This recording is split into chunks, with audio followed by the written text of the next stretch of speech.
आप सभी का स्वागत कर। मैं हूं प्रेम पंकज और मेरा यूट्यूब चैनल है माइक्रो स्टडी सेंटर। साइंस के इस सीरीज का यह आज का 10वां भाग है, जिसमें मैं मेटल और नॉन मेटल के चैप्टर से आपको ओर के बारे में बता रहा था। और आज का क्लास बेस्ड रहेगा एक्सट्रैक्शन ऑफ मेटल्स के ऊपर।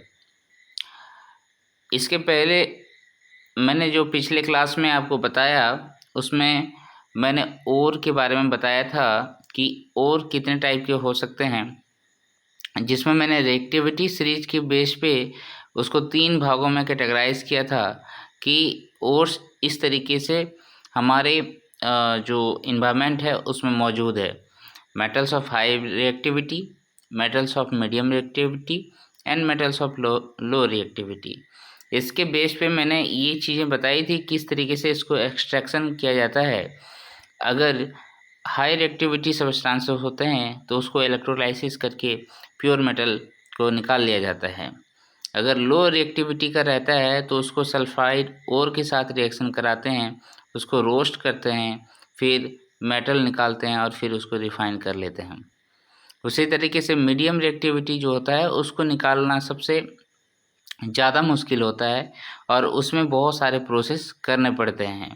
ठीक है, एक में कार्बोनेट ओर के साथ कराया जाता है कैल्सिनेशन, एक में सल्फाइड ओर को रोस्टिंग करके, ठीक है, फिर उसके बाद ऑक्साइड का मेटल निकालते हैं और फिर रिडक्शन करके हम लोग प्योर मेटल को निकालते हैं। तो ये मैंने पिछले क्लास में बहुत अच्छे से डिटेल में बताया था। आज हम लोग इसको डिटेल में और देखेंगे कि जो प्रोसेस मैंने शॉर्ट में वो बताया गया है वो किस तरीके से यहाँ एक्ट करेगा। देखिए, सबसे पहले हम लोग देखेंगे extracting of metals low in the activity series. Activity series में जो लोअर में है, जैसे हो गया Ag, हो गया Au, ओके, उसके बाद मरकरी हो गया। इन सब का जो एक्सट्रैक्शन है वो किस तरीके से हम लोग करेंगे ये देख लेते हैं। इसमें metals low in the activity series are very unreactive. ये मैं पहले ही बता चुका हूँ, इसलिए ये सभी प्योर फॉर्म में मौजूद रहते हैं इन्वायरमेंट में। The oxides of these metals can be reduced to metal by heating alone. इसके जो ऑक्साइड्स होते हैं जैसे HgO हो जाएगा, Ag2O हो जाएगा, ठीक है, और ये तो रिएक्ट करेगा नहीं ऑक्सीजन के साथ, ठीक है, इसीलिए तो गोल्ड में जंग लगते हुए देखे हैं क्या? नहीं। तो इसका जो मैंने क्या बताया, इसका जो आपका ऑक्साइड होगा उसको हीट करेंगे, हम लोग हीट करेंगे, हीट देंगे, ठीक है, और उसी से वो अलग हो जाएगा। For example cinnabar. ये सिनेबार क्या है, ये इम्पॉर्टेंट है। Cinnabar is an ore, is a ore of what? Mercury. Mercury का ओर है ये, ठीक है। किसका ओर है दोस्तों? मरकरी का ओर है। तो when it is heated in air, it is first converted into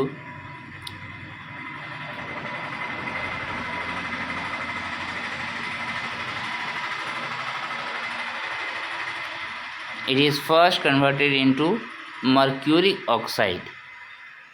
Mercuric oxide is then reduced to mercury on further heating, ठीक है। उसके बाद मर्करी ऑक्साइड जो होता है उसको रिड्यूस कर दिया जाता है, उससे ऑक्सीजन को हटा दिया जाता है, तो हमें क्या मिलेगा? हमें Ag मिल जाएगा।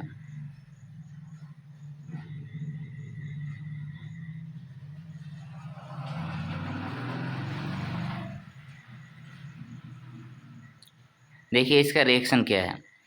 रिएक्शन है 2Hgs प्लस 3O2, ओके। इसको जब हम लोग हीट दिए, ये सिनेबार है, ओके। सिनेबार को ऑक्सीजन के प्रेजेंस में हम लोगों ने हीट किया, तो मुझे क्या मिला? ये चीज़ मिला, मर्क्यूरिक ऑक्साइड मिला। और यहाँ से सल्फ़र डाइऑक्साइड अलग हो गया। फिर जब मर्क्यूरिक ऑक्साइड को हमने हीट किया, ओके, तो डायरेक्टली हमको क्या मिल गया, Hg मिल गया, मरकरी मिल गया और ऑक्सीजन ये ख़त्म हो गया।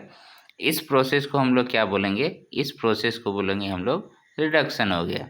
किसका, ये रिडक्शन हो गया आपका HgS का।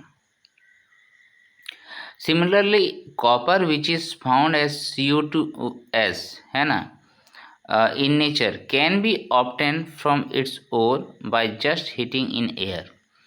यानी कि हमारा जो रिएक्टिविटी सीरीज हम लोग जहाँ रिएक्टिविटी होते हैं, वो जो चार्ट देखे थे उस चार्ट में हमने देखा था ना कि जो कम एक्टिव रहता है मेटल्स, वो लोग दो तरीके से रहते हैं, या फिर सल्फाइड के रूप में रहते हैं या फिर आपका कार्बोनेट के रूप में रहते हैं। बेसिकली जो लो रिएक्टिविटी में रहता है वो सल्फाइड के फॉर्म में ही होता है। तो ये सल्फाइड के फॉर्म में जब रहेगा तो उसको हम लोग सबसे पहले हीट करेंगे। हीट करने पर उसका ऑक्साइड मिलेगा। उसके ऑक्साइड मिलने के बाद फिर से उसको हम लोग क्या करेंगे, रिड्यूस कर देंगे। ठीक है, रिड्यूस कर देंगे और रिड्यूस करने पर हमको वो जो मेटल चाहिए वो मिल जाएगा। ये प्रोसेस है, उसमें समझ में आ गया। किसी को भी extracting metal low in the activity series अगर रहेगा तो उसको हम लोग क्या करेंगे, दो ही प्रोसेस करेंगे। दो प्रोसेस क्या, केवल एक ही प्रोसेस कर रहे हैं, हीट कर रहे हैं, लेकिन दो पार्ट में हो रहा है वो। ठीक है, पहले तो वो जिस ओर में है, जो ओर है वो हीट किए डायरेक्टली, तो वो फिर हमको मेटल ऑक्साइड में बनाया। उस मेटल ऑक्साइड को आप फिर से रिड्यूस करो, फिर से हीट करके रिड्यूस करो, ऑक्सीजन को हटाओ, तो आपको प्योर मेटल मिल जाएगा। अब आते हैं और देखते हैं कि एक्टिविटी सीरीज में जो मिडिल में रहता है वो मेटल्स किस तरीके से एक्सट्रैक्ट किए जा सकते हैं, किस तरीके से उसको अलग किए जा सकते हैं।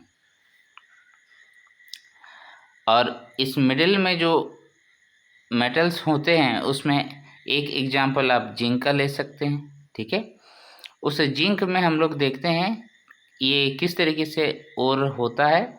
और यहाँ पर हम लोगों ने देखा है, एक बार मैं दिखा भी देता हूँ कि जो मिडिल में मेटल्स होते हैं वो अपने आप को दो फॉर्म में बना के रखते हैं। एक कार्बोनेट और हो सकता है और एक सल्फाइड और हो सकता है।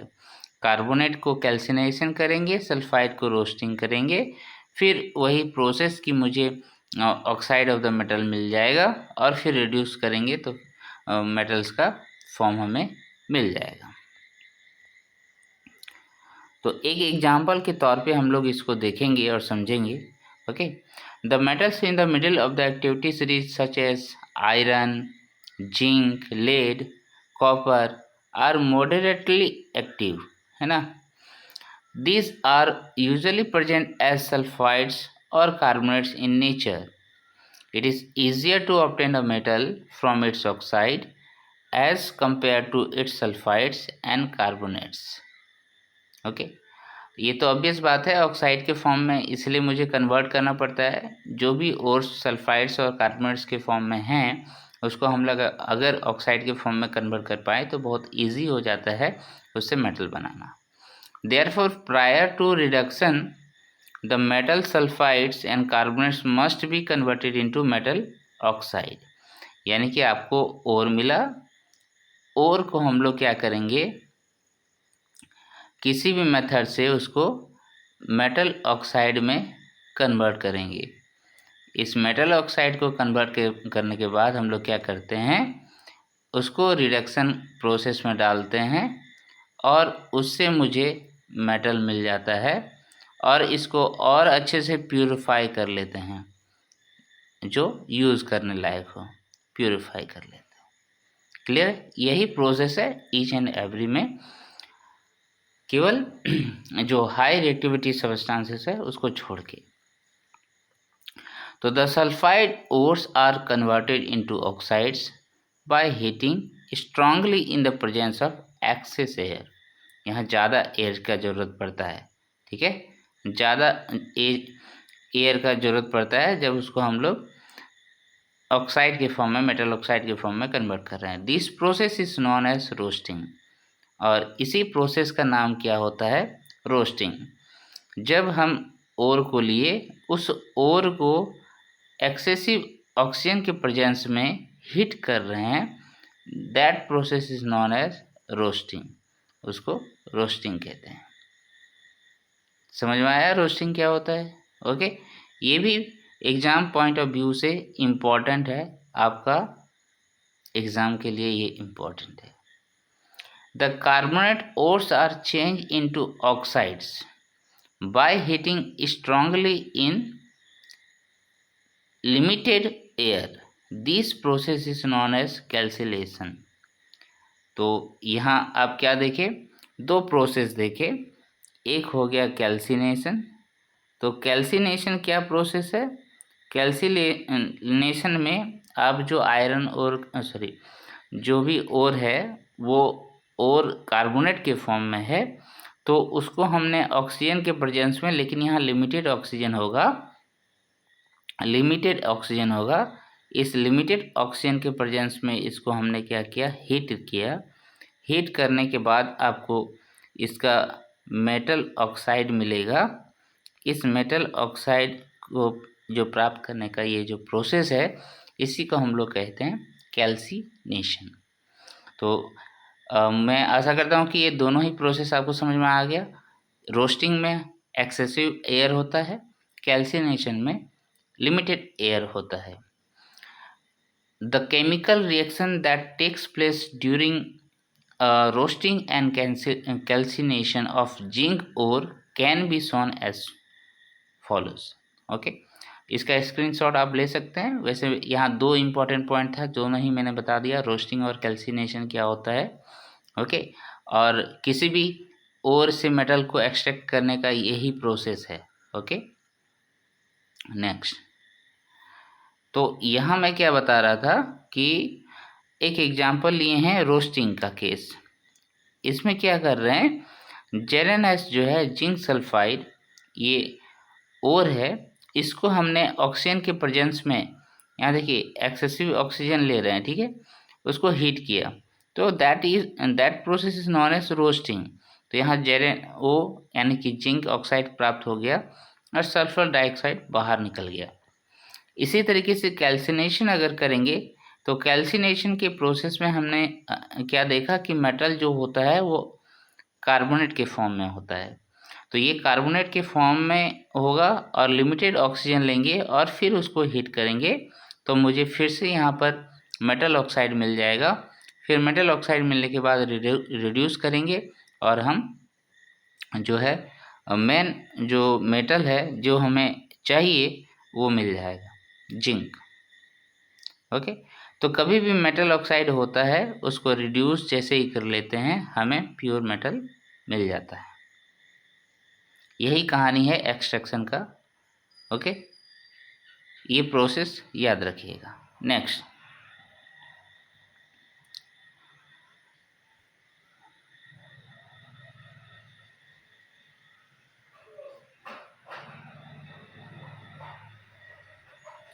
तो हम लोगों ने जो फर्स्ट चैप्टर है उसमें बहुत क्लियरली पढ़ा था कि ऑक्सीडेशन का मतलब क्या होता है और रिडक्शन का मतलब क्या होता है।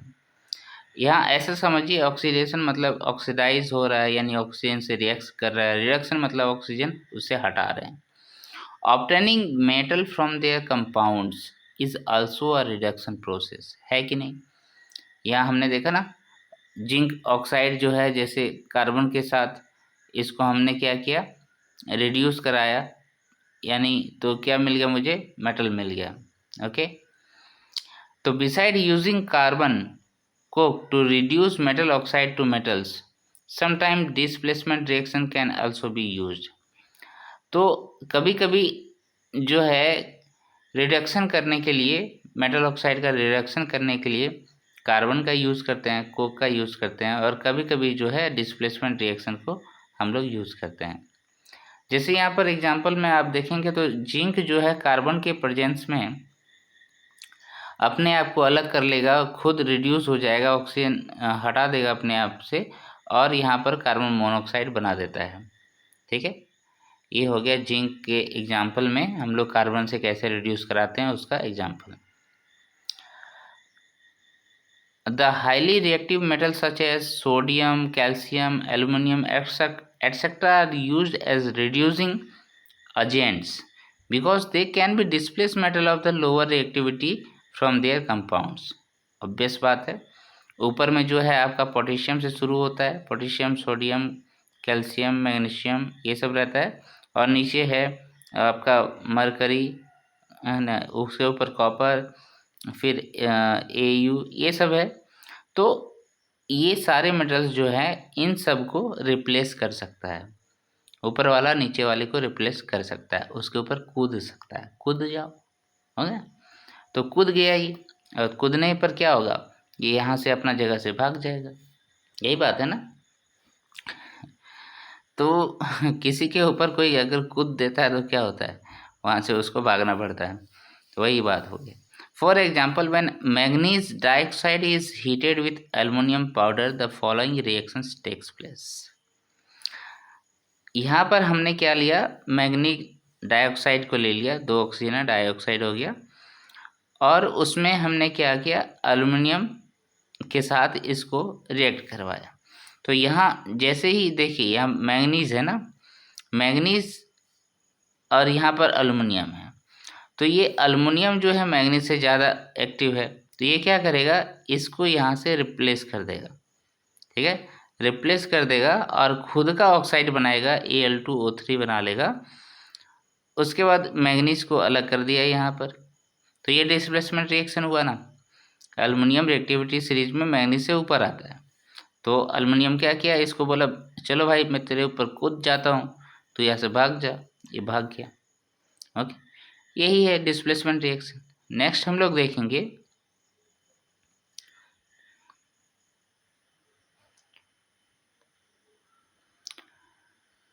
Extracting metals towards the top of the activity series.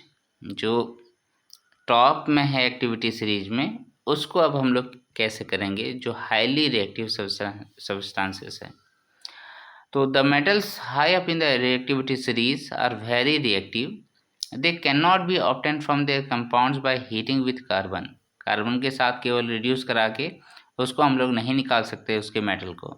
For example, carbon can not reduce the oxides of sodium, magnesium, calcium, aluminum, etc. to the respective metals. This is because these metals have more affinity for oxygen than carbon. These metals are obtained by electrolytic reduction. For example, sodium, magnesium, and calcium are obtained by the electrolysis of their molten chloride. The metals are deposited at the cathode. जो metals होते हैं वो cathode में deposit होगा। The negatively charge electrode है ना, जो negatively charge electrode है उसको कैथोड बोलते हैं, उसमें वो डिपॉजिट होगा। Whereas chlorine is liberated at the anode, the positively charge electrode, the reactions are like this. तो जो हाई रिएक्टिव सबस्टांसेस है उसका अगर आपको और मिला हुआ है तो उसको हम लोग कार्बन के साथ रिड्यूस नहीं कर सकते। उसका मेन रीज़न क्या बताया, उसका मेन रीज़न बताया, जैसे सपोज आपने मैग्नीशियम ही लिया, ये जो मैग्नीशियम है और ये जो कार्बन है, तो अगर मैं यहाँ ऑक्सीजन को सामने रख देता हूँ, ऑक्सीजन को सामने रख देता हूँ, तो क्या करेगा, मैग्नीशियम पहले रिएक्ट करेगा, कार्बन नहीं कर पाएगा, ठीक है, कार्बन नहीं कर पाएगा क्योंकि इसका जो एफिनिटी टूवर्ड्स ऑक्सीजन है वो ज़्यादा है, उसको खींचने की पावर उसमें ज़्यादा है। ओके, तो इसीलिए कार्बन के साथ हम लोग रिडक्शन इसका नहीं करा पाते हैं। तो हमने यहाँ पर क्या प्रोसेस अपनाया, हमने यहाँ पर इसका प्रोसेस जो अपनाया वो इलेक्ट्रोलाइसिस प्रोसेस का मेथड लगाया है।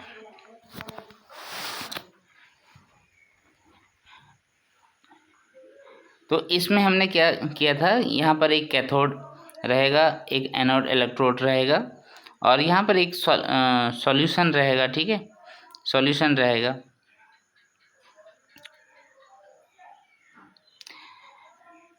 एसिडिफाइड कॉपर सल्फेट सॉल्यूशन, ठीक है, ये टैंक है।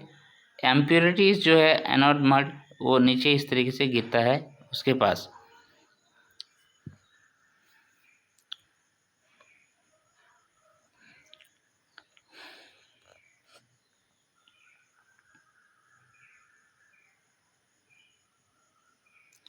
यहाँ पर मैं जो बता रहा था कि सोडियम हो गया, मैग्नीशियम हो गया और कैल्शियम जो हो गया वो electrolysis of their molten chloride से प्राप्त करते थे, ठीक है। तो यहाँ सोडियम हो गया, जैसे सोडियम क्लोराइड अगर लेते हैं तो सोडियम जो है वो नेगेटिव इलेक्ट्रोड की ओर जाएगा और वहाँ पर अपने आप को स्टेबल कर लेगा। एनोड की तरफ क्लोरीन भाग जाएगा और क्लोरीन जो है जाके एनोड के पास गिर जाएगा। तो इस तरीके से जो हाई रिएक्टिविटी सब्सटेंसेस होते हैं, आप क्या बोलेंगे, सबसे पहले उसका हम लोग क्लोराइड फॉर्मेशन कर लिए और वो उसको हम लोग इलेक्ट्रोलाइसिस कर दिए। तो इलेक्ट्रोलाइसिस प्रोसेस में जो मेटल्स होते हैं वो कहाँ बैठते हैं, तो कैथोड में बैठते हैं, प्योर मेटल्स।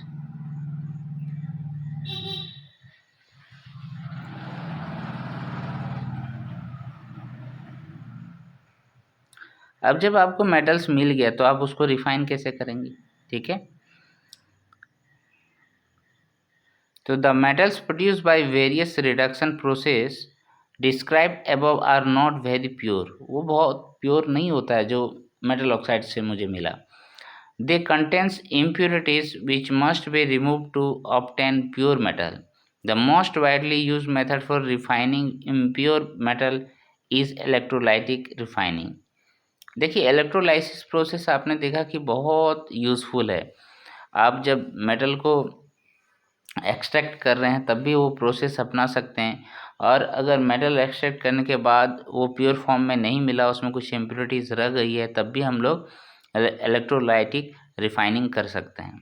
एक एग्जांपल यहाँ पर दिया है, उसको आप देखिए। यहाँ पर दिया है कि electrolytic refining of copper, the electrolyte is a solution of acidified copper sulphate. यहाँ पर जो इलेक्ट्रोलाइटिक सॉल्यूशन है वो उसने क्या लिया है, एसिडिफाइड कॉपर सल्फेट को लिया है। The anode is impure copper, और जो एनोड होता है, एनोड जो होता है उसको इम्प्योर कॉपर का बनाते हैं, यानी कि जिसमें इम्प्योरिटीज रहती है। Whereas the cathode is a strip of pure copper, और जो कैथोड होता है वो प्योर कॉपर का होता है। एक तरफ मतलब प्योर कॉपर का रखे, एक इम्प्योर वाला रखे। On passing electric current pure copper is deposited on the cathode. तो यहाँ पर जो इम्प्योरिटीज़ है वो नीचे देखिए बैठ गया है, और जो इसमें प्योर कॉपर वाला पोर्शन है वो जाके एनोड में जाके बैठ गया है, ठीक है। इस तरीके से इलेक्ट्रोलाइटिक रिफाइनिंग किया जाता है। Many metals such as copper, zinc, tin, nickel, silver, gold etcetera refined electrolytically. ये सभी जो मेटल्स होते हैं उसके जो ऑक्साइड से हमने मेटल प्राप्त किया था उसको इसी मेथड से, जैसे copper, zinc, tin, nickel, silver, gold, इन सभी को इलेक्ट्रोलाइटिकली रिफाइन करते हैं।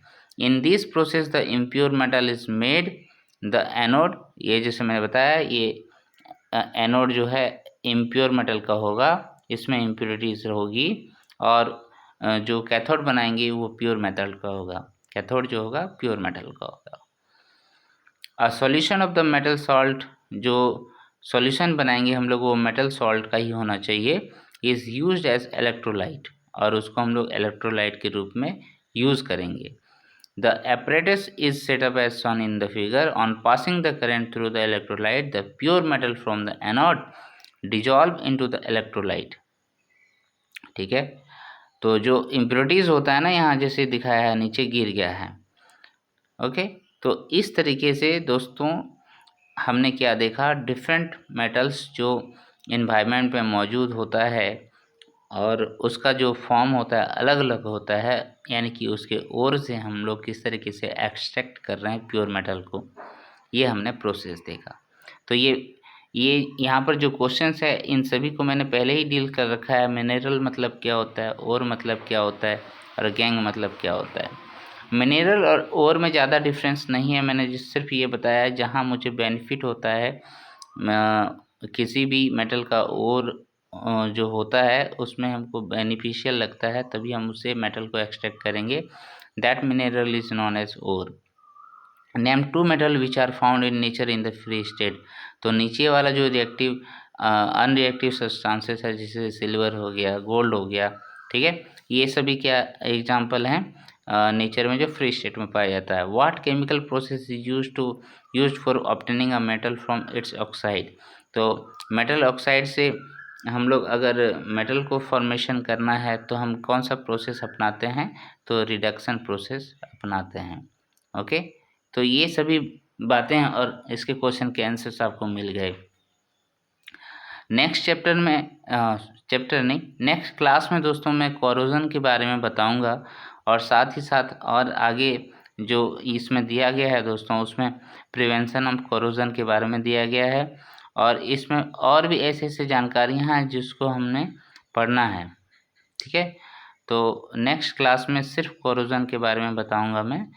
आज का क्लास इतना ही तक रहने दीजिए, नेक्स्ट क्लास का इंतज़ार कीजिए। अगर आप सभी दोस्तों मेरा ये वीडियो देख रहे हैं तो आप, मेरा चैनल है माइक्रो स्टडी सेंटर, उस चैनल को आप सब्सक्राइब कर लीजिए, और ज़्यादा से ज़्यादा वीडियो को लाइक कर दीजिए, और साथ ही साथ इसको शेयर कर दीजिए ज़्यादा लोगों तक।